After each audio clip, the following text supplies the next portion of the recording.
Bonjour Mel. Bonjour Claudia. Comment tu vas? Ça va et toi? Ça va. Bonjour Monsieur Jobard. Bonjour. Bonjour mesdames. Que notre invité du jour et bienvenue à l'émission L'invisible vers la lumière qui est en partenariat avec l'association Au cœur de l'invisible. Et on va arriver à synthétiser ce qu'il y a de meilleur dans chacune des religions pour en faire cette spiritualité, une espèce de...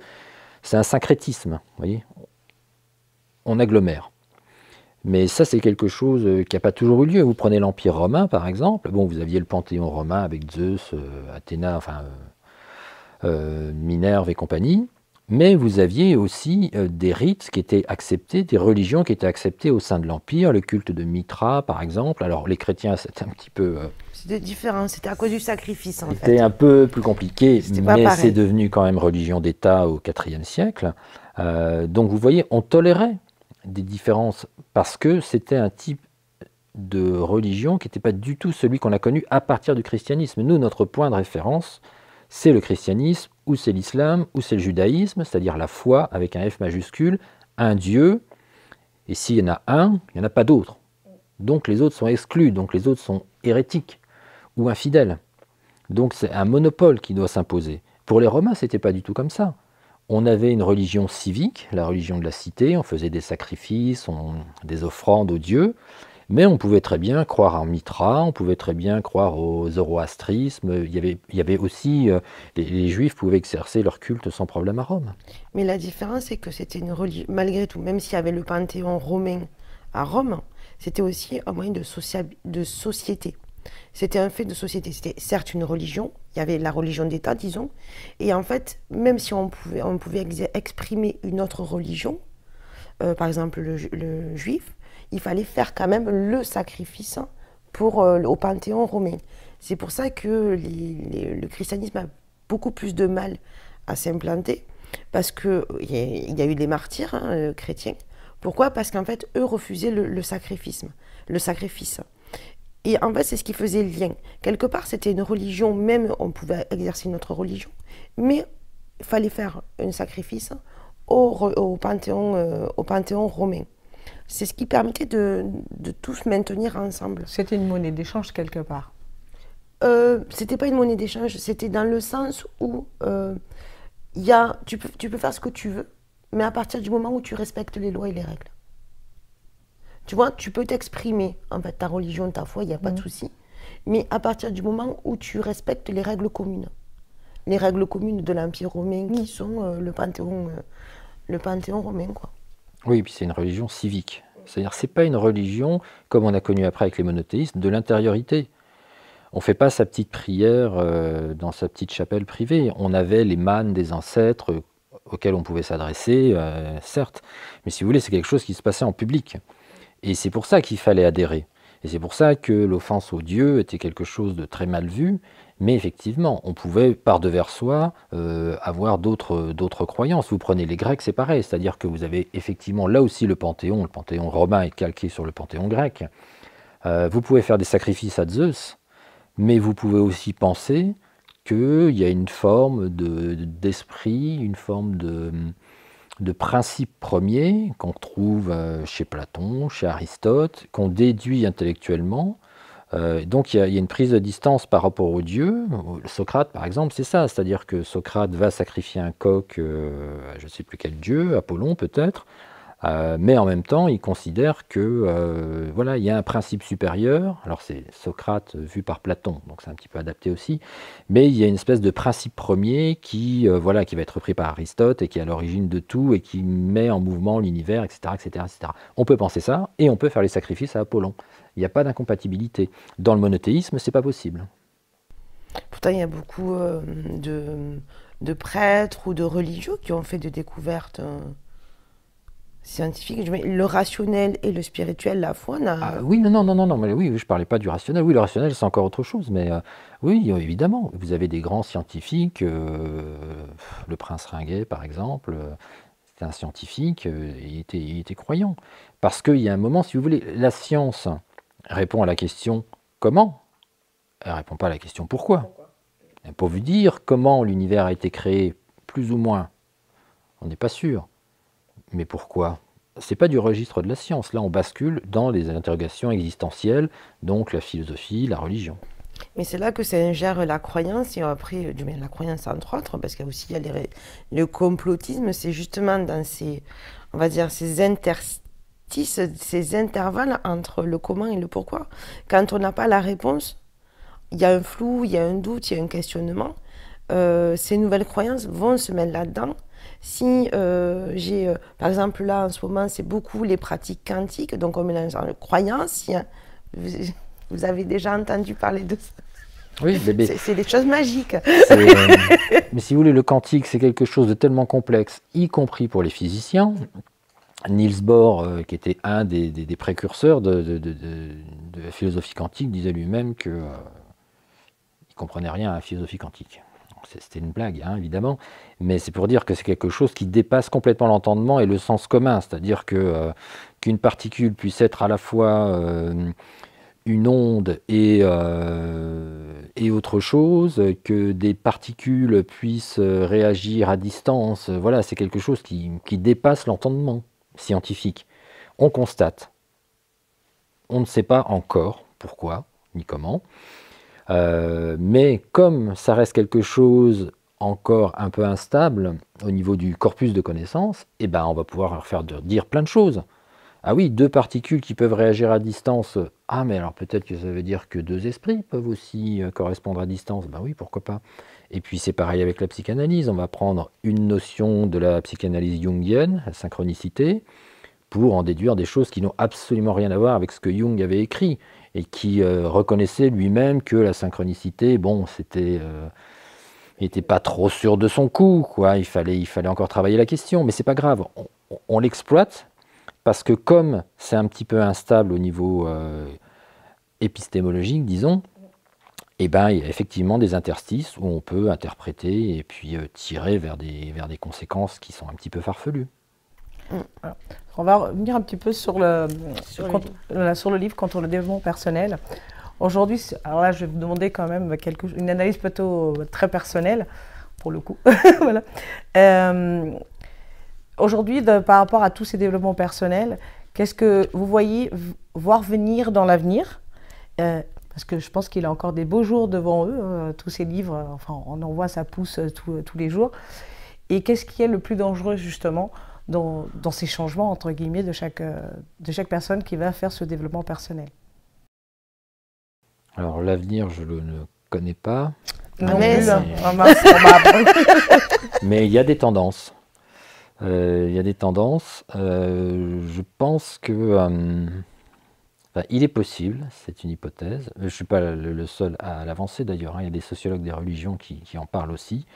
Il est possible, Yves Lambert, qui est un sociologue des religions par exemple, a réfléchi là-dessus, il parle de période axiale. La période axiale, c'est la période qui va de moins 800 à moins 200 avant notre ère, enfin avant l'ère chrétienne, où sont apparus le taoïsme, le confucianisme, la philosophie grecque, donc Pythagore, puis Platon, etc. Le jaïnisme, voilà, tout un tas de religions, de croyances, à une période assez circonscrite de notre histoire. Et c'est Karl Jaspers, un philosophe allemand, qui a parlé de période axiale. Donc Yves Lambert reprend l'expression, et pour Yves Lambert, il est possible que nous soyons dans une nouvelle période axiale, c'est-à-dire que ce qu'on entend par religion aujourd'hui ne va plus avoir cours. Alors je précise quand même, parce qu'on va me dire, oui, mais regardez, il y a des intégristes, machin. Oui, effectivement, il y a deux mouvements, c'est-à-dire que il y a un mouvement de repli religieux, donc ça donne l'intégrisme, le fanatisme, l'orthodoxie, qu'on voit dans tous les monothéismes. Et en même temps, il y a une dissolution du religieux qui devient une spiritualité, et peut-être qu'on assiste à la formation d'une sorte de spiritualité mondialisée, qui serait valable de la Mongolie au Mexique, en passant par l'Europe, avec des adaptations régionales, mais qui serait quelque chose d'individualisé aussi, quelque chose d'un peu à la carte aussi, quelque chose de non contraignant aussi, et qui serait en opposition justement à cette autre réaction qui est celle de repli de l'intégrisme. C'est une possibilité. Mais ça ressemble quand même un peu au radicalisme quelque part, puisque il y aura, entre guillemets, cette forme de spiritualité, mais qu'on va chercher un petit peu à notre sauce, quelque part, mais ça va créer plusieurs communautés. Mais qui se ressemblent. Mais qui se ressemblent sans se ressembler. Oui, c'est ça, ce sera un air de famille. C'est-à-dire que peut-être qu'on va aller vers une forme de religieux ou de religion de la lumière ou religion de l'énergie, parce que c'est pareil, on parle très souvent de l'énergie.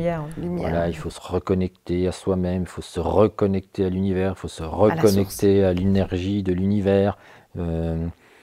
Mais on définit jamais l'énergie en question. Hein. Ça a l'air d'être. On sait ce que c'est intuitivement. Il n'y a pas besoin de faire de dissertation là-dessus. Enfin, en attendant, on ne sait pas de quoi on parle. Peut-être qu'on va se diriger vers quelque chose comme ça, c'est-à-dire que voilà, il y aura une entité mystérieuse qui va s'adapter en fonction des territoires. C'est une possibilité. Mais pour ce qui concerne le développement personnel, le risque, c'est tout simplement de constituer des faux moi. Des faux self, des fausses personnalités, de créer une aliénation, de créer une forme de schizophrénie, de projeter un moi idéal qui est complètement inatteignable, puisqu'on se rend très bien compte que, contrairement à ce que dit le développement personnel, nos ressources sont loin d'être illimitées, au contraire, elles sont assez limitées. Il y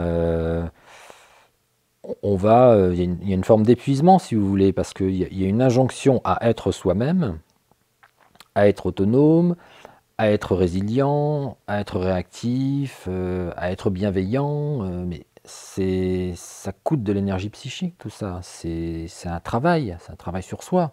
Et quelque part, enfin, là je mets le mot mensonge. C'est un mensonge sans être un mensonge, parce que quelque part c'est dit, donc souvent dans ces développements, sortir de sa zone de confort, c'est quelque part sortir de soi. Donc du coup, ne plus être soi, quelque part. C'est ce que... quelque part, c'est un mensonge à moitié dit. Mais sortir de sa zone de confort, c'est quelque chose qu'on voit par exemple dans le langage du management. C'est ça, tout à fait. Oui. Or, ça n'existe pas, la zone de confort. Notre zone de confort, je veux dire, c'est notre quelque part. Habitudes. En fait, ça serait nos habitudes, mais ça a été transposé sur le psyché. Parce que, pour revenir à votre livre, La crise de soi, j'ai fait beaucoup d'annotations. Bon, bref, c'est parce que c'est une mauvaise habitude que j'ai. Mais je vous trouve... alors c'est assez binaire, hein. C'est soit bien, soit mal. Peut-être que c'est moi qui l'ai mal compris. Ah oui, vous avez mal compris. Non, mais je dis pas dans le sens c'est bien ou c'est pas bien, c'est dans le sens où c'est tranché. Voilà, vous êtes quelqu'un d'assez tranché, assez dur avec le néolibéralisme, assez dur avec le développement personnel, le coaching, le management, dans le travail. Et à côté de ça, dans les réseaux sociaux, pour votre partie sur les réseaux sociaux, je vous ai trouvé très nuancé. Contrairement, c'est ça qui m'a un peu surprise en fait. Vous avez été beaucoup plus nuancé sur les réseaux sociaux et beaucoup moins indulgent vis-à-vis de l'économie, du travail, du management, même de la psychologie. Je ne suis pas dur avec le néolibéralisme, c'est le néolibéralisme qui est dur avec nous. N'inversons pas les rôles. Je m'attendais presque à la réponse. Je ne sais pas pourquoi. C'est joli. Je pense qu'il n'y a pas besoin de s'étaler trop sur le sujet, c'est quand même assez flagrant. Et la différence entre les deux, c'est que les réseaux sociaux, c'est un outil.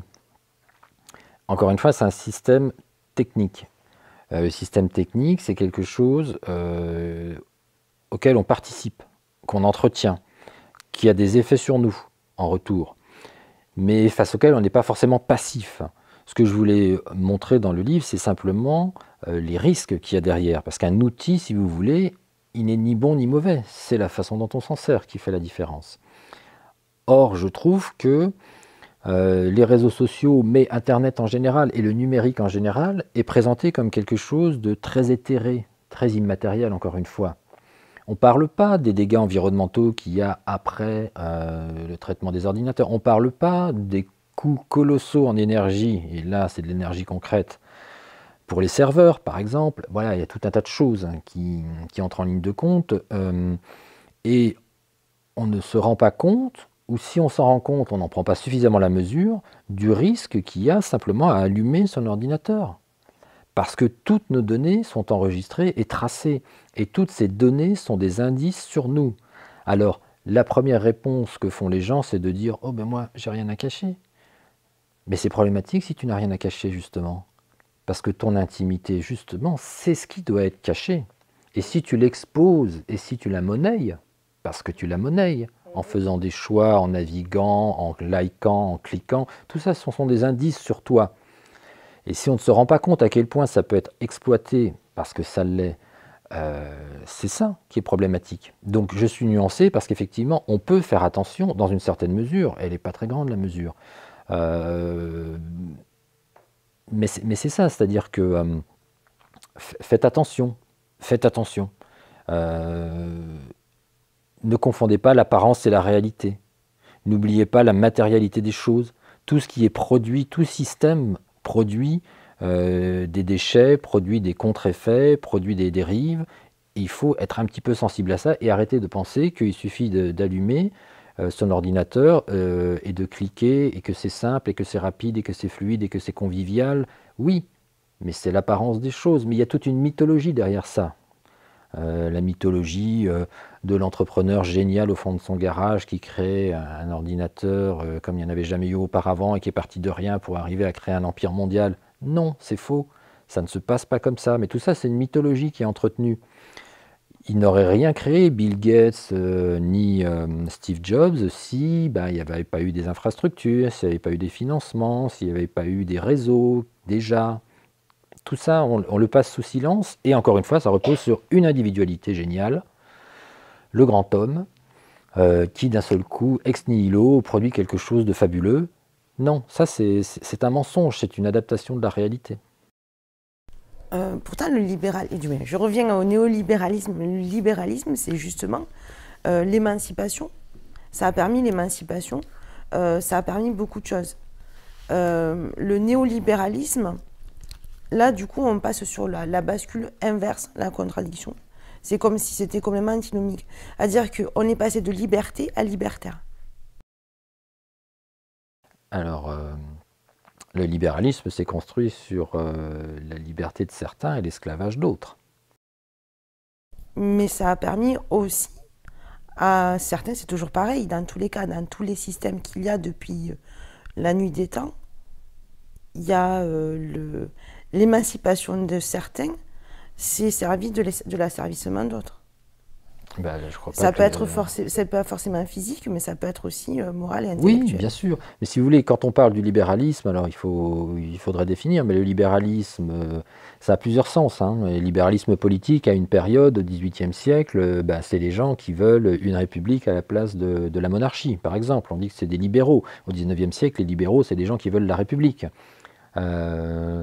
Après, le libéral économique, c'est quelqu'un qui pense que effectivement le laisser faire, laisser passer, voilà, c'est ça qui compte et que il faut arriver à mettre en présence différents acteurs. Par exemple, sur le marché du travail, il y a un marché, donc il y a quelqu'un qui propose son travail, il y a quelqu'un qui embauche une autre personne, donc on propose sa force de travail, l'autre l'accepte.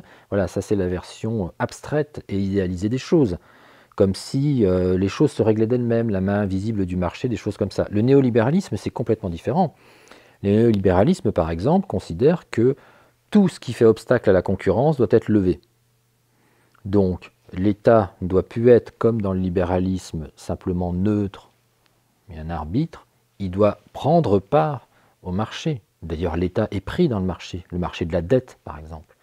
Le marché de la dette, voyez, les marchés spéculent, les marchés financiers spéculent sur la dette de la France, sur la dette des États-Unis, et les emprunts que font les États sur les marchés vont leur coûter plus cher, parce que voilà, on sait qu'ils sont en position de faiblesse, donc on va les faire payer pour ça. C'est un exemple. Donc quand on dit lever la concurrence, ça veut dire la fin des monopoles. Donc par exemple, si on prend un exemple très français, le service public. On va commencer à nous dire que les fonctionnaires sont des privilégiés, qu'ils prennent trop de congés maladie, qu'il y a trop d'absentéisme, qu'ils sont trop protégés.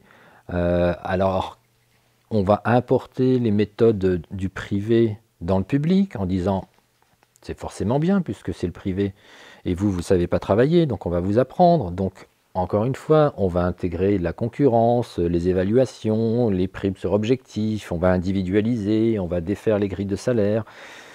Et on voit bien ce que ça donne. L'éducation nationale, c'est pareil. Vous prenez l'université française, vous avez de plus en plus de contractuels.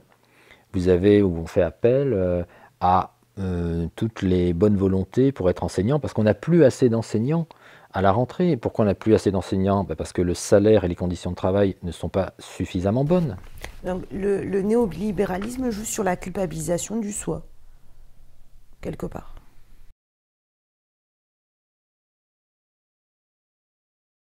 Il joue sur la jouissance. C'est-à-dire que le modèle freudien en psychanalyse, c'est un modèle qui a été théorisé pour une société particulière au XIXe siècle, où il y avait encore une structure familiale très stricte, avec le père, une autorité, et donc ça donne des gens névrosés qui sont dans la contrainte. Voilà. Avec l'économie de marché, on est passé à la jouissance, c'est-à-dire qu'on ne veut plus différer le plaisir, on veut jouir tout de suite et maintenant. Parce qu'on n'a qu'une vie, parce que l'après-vie, le paradis, l'enfer, tout ça, ça n'existe plus, on est dans une immanence totale. C'est ici et maintenant qu'il faut vivre, et comme c'est que ici et maintenant notre vie, il faut qu'elle soit optimisée, il faut qu'on en profite au maximum. Ça tombe bien, on a une société de marché, une société du spectacle et une société de consommation. Donc on va jouer sur ce besoin qu'on a sur le plaisir qu'on prend à acheter des choses. Parce qu'on pense que acheter telle ou telle chose, c'est pas simplement acheter une casserole parce que j'ai besoin d'une casserole pour faire cuire mes pâtes. C'est acheter tel ou tel vêtement parce que ça me donnera telle ou telle image de moi, vis-à-vis de moi-même et vis-à-vis des autres. Donc les marques maintenant, c'est ça. C'est pas simplement la qualité qui compte, c'est l'image qu'on va donner. C'est même les moments qu'on va vivre avec certaines marques. On va faire des expériences, c'est ça aussi, c'est très important dans le développement personnel, dans l'ésotérisme et dans la consommation. On est une somme d'expériences parce qu'on se sent exister dans ces expériences de consommation. Ce qui est quand même extrêmement malheureux parce qu'on sait très bien comment ça se passe. On va acheter tel ou tel vêtement et puis très vite il faudra en acheter un autre et puis un autre parce que ça se renouvelle en permanence. C'est pour ça que maintenant la fast fashion par exemple, il y a des gens qui marchent là-dedans. On ne parle pas évidemment de ceux qui produisent ces vêtements et qui sont exploités.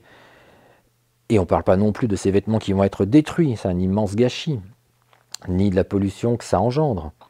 Mais c'est ça, on se rassure soi-même, on se sent exister davantage dans la consommation. Et donc c'est ça la jouissance. On pense que le plaisir va être ultime avec tel ou tel objet de consommation, alors qu'en fait non, la jouissance est toujours différée. C'est-à-dire qu'on n'arrivera jamais à jouir en fait. C'est ça le problème. On va passer d'un objet à un autre, à un autre, à un autre, à un autre. Et c'est une sorte de cercle vicieux comme ça, dans lequel on ne peut pas sortir et qui en plus va de plus en plus vite. Alors il ne nous reste plus trop de temps. Le prochain livre, vous êtes en train de l'écrire, vous avez déjà réfléchi? J'ai déjà réfléchi depuis un moment. En fait, le premier devait donner un autre, mais il y a un deuxième qui s'est intercalé, puis un troisième, donc ça a été reporté. Mais ça sera plus gros, je pense, plus philosophique. Mais je ne peux pas vous en dire beaucoup plus. Ah, dommage. Enfin, je peux vous le dire, mais ça ne vous avancera pas beaucoup, mais ça sera sur notre rapport à la réalité. Voilà. L'évolution de notre rapport à la réalité, c'est grosso modo le thème. Je suis impatiente, parce que c'est vrai que c'est une grosse problématique aujourd'hui. On n'a plus la notion de concret, de tangible et de réel. Enfin, tu as d'autres questions peut-être? Écoute, non, tu as posé beaucoup de questions. Désolée. Voilà, pour une fois, c'est elle qui a parlé. C'est vrai. Oui. Non, en tout cas, moi je le conseille, hein, sincèrement. Moi je vous ai connu à travers une émission et puis après j'ai lu vos livres. Il y a, voilà, déjà pour aussi sortir du conformisme quelque part. Parce qu'on dit, tout le monde dit ne veut pas être conforme, et en fait, on va dire la majorité des personnes sont dans ce conformisme, et de s'ouvrir à d'autres choses. Et je trouve, voilà, je conseille vraiment le livre. Sans passer par le développement personnel. Sans passer par le développement personnel, s'il vous plaît. Alors, je précise juste une petite chose quand même. Ça s'appelle Contre le développement personnel, donc c'est assez clair comme propos. Je pense, oui. Mais je reconnais aussi qu'à certains moments, certaines personnes qui ne vont pas bien peuvent trouver de l'aide dans le développement personnel. C'est pas ça que je remets en cause. C'est le système que ça implique. C'est le système autour. Et c'est quelque chose aussi qu'on essaie toujours de nuancer, parce que très souvent les personnes pensent qu'on est là pour détruire tout un système. Non, c'est juste, effectivement, le développement personnel doit rester personnel et non conformisme. Quelque part, je veux dire, quand on peut avoir un besoin à un moment donné parce qu'on n'est pas bien, etc. On peut avoir besoin peut-être de développer quelque chose personnellement parce qu'il est là latent et qu'on n'arrive pas, qu'on a besoin d'aide, mais ça doit rester personnel et non pas par rapport à quelque chose qui a été écrit pour un ensemble de personnes aussi. J'irais même plus loin en disant que il ne faudrait pas parler de développement personnel, mais de développement impersonnel. Alors, je ne parle pas du titre de Julia de Funès, parce qu'elle emploie le terme impersonnel en disant on impose une même méthode pour des gens en disant que c'est personnel, mais comme c'est pour tout le monde ou pour beaucoup, ça devient impersonnel. Non, je prends impersonnel au sens de je crois que ce qui est le plus important pour nous, c'est ce qui nous est impersonnel, c'est-à-dire ce qu'on partage avec les autres. C'est ça, exactement. Et c'est cette idée-là qui, à mon avis, peut nous aider à sortir un peu de la merde. En tout cas, moi, j'aurais posé plein de questions encore, parce qu'il y avait... Ça va être en off. Hein. Sur l'intimité, etc., la notion... Ça va être en off. Mais bon, c'est la fin. En tout cas, merci beaucoup. En tout cas, on tenait vraiment à vous remercier. Je pense que ça va aider à ouvrir d'autres horizons à beaucoup de monde. Et si vous avez peut-être un mot pour la fin, et que si vous avez un message à faire passer, qu'est-ce que vous ferez passer comme message ? Oh, le message que je veux pas critiquer les gens qui donnent des leçons ou qui veulent délivrer des recettes et en donner moi-même, mais un message, on dit un message. Mais simplement dire que c'est un travail, tout ça, c'est un travail de réfléchir. C'est pas confortable, c'est très inconfortable, et penser contre soi-même, c'est ce qu'il faut faire le plus possible, parce que rien n'est acquis dans ce domaine-là. On peut avoir des principes et des convictions, mais ça ne doit pas être des a priori. Ça doit être le résultat d'une réflexion. Et je sais que c'est très exigeant, et moi-même, je n'y parviens pas toujours, mais c'est que comme ça qu'on peut vraiment s'affranchir. Donc ça rejoint beaucoup ce qu'on le dit souvent aussi, hein, développer notre esprit critique, et surtout développer notre esprit analytique. Parce qu'on entend beaucoup le mot « suivez vos intuitions »,« développez vos intuitions », mais ça, c'est inné, quelque part. Et l'analytique, il faut aller chercher, il faut aller le procurer, etc. Ça demande un effort. Voilà. En tout cas, merci beaucoup. Merci. Merci, mesdames. Merci. Merci. À la prochaine fois. À la prochaine fois, même. Je sais pas, non, moi j'arrête. T'arrêtes ? Ouais, j'arrête. D'accord, ok. Bon, elle arrête. Bon, je ferai toute seule l'émission. Merci à tout le monde.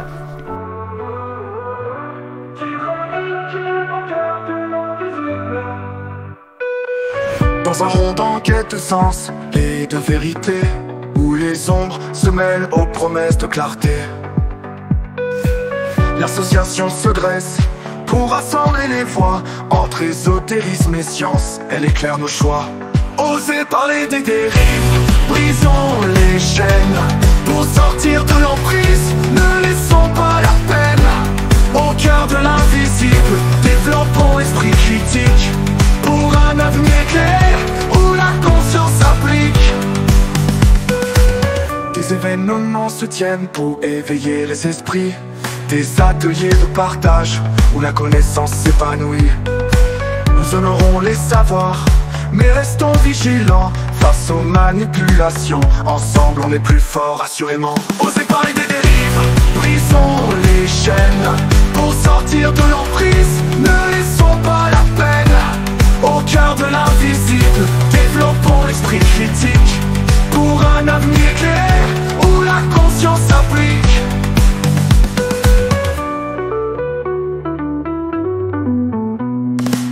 Des événements se tiennent pour éveiller les esprits, des ateliers de partage où la connaissance s'épanouit. Nous honorons les savoirs, mais restons vigilants face aux manipulations. Ensemble on est plus fort, assurément. Osez parler des dérives, brisons les chaînes pour sortir de l'emprise. Ne laissons pas la peine au cœur de l'invisible. Développons l'esprit critique pour un avenir clair où la conscience s'applique. Ne restons pas muets face aux illusions. Éclairons les chemins avec discernement. Pour chaque voix en quête, pour chaque cœur en détresse, nous bâtissons un futur basé sur la sagesse.